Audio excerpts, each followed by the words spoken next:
Good afternoon. I'm Brian Reagan. This is Tyler Kelly. And we welcome you to our midday meditation on the Chronicles. Today we finish up the Chronicles with 2 Chronicles 36:20 through 23, Tyler. And those who escaped from the sword he carried away to Babylon, where they became servants to him and his sons until the rule of the kingdom of Persia, to fulfill the word of the Lord by the mouth of Jeremiah, until the land had enjoyed her Sabbaths. As long as she lay desolate, she kept Sabbath to fulfill 70 years. Now in the first year of Cyrus king of Persia, that the word of the Lord by the mouth of Jeremiah might be fulfilled, the Lord stirred up the spirit of Cyrus king of Persia.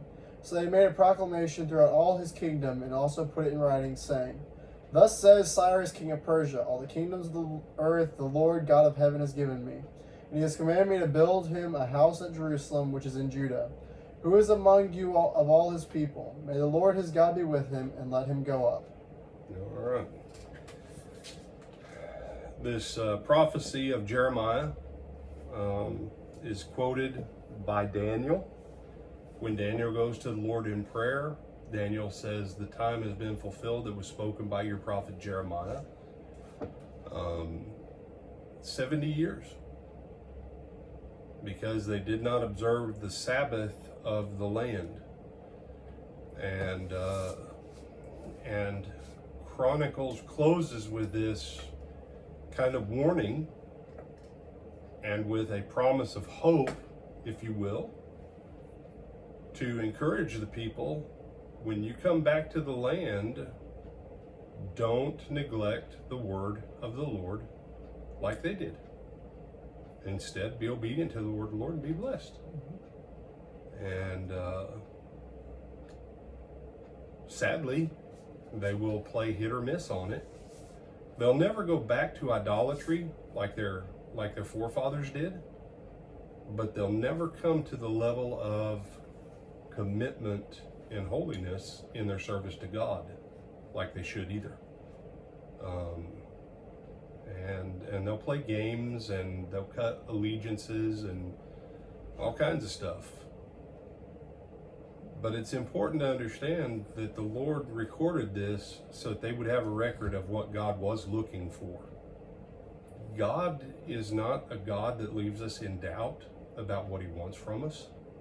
Some people have this weird idea that somehow in the New Testament, God's just looking for whatever we want to give him from our hearts. No. He has some specific stuff he's said he wants. And books like Chronicles remind us, give God what he actually said he wanted. And you say, well, you can give him what you want and your heart not be in it. That's true. But you cannot give him what he does not want and say your heart's in it. Because if your heart was in it, you'd give him what he wanted.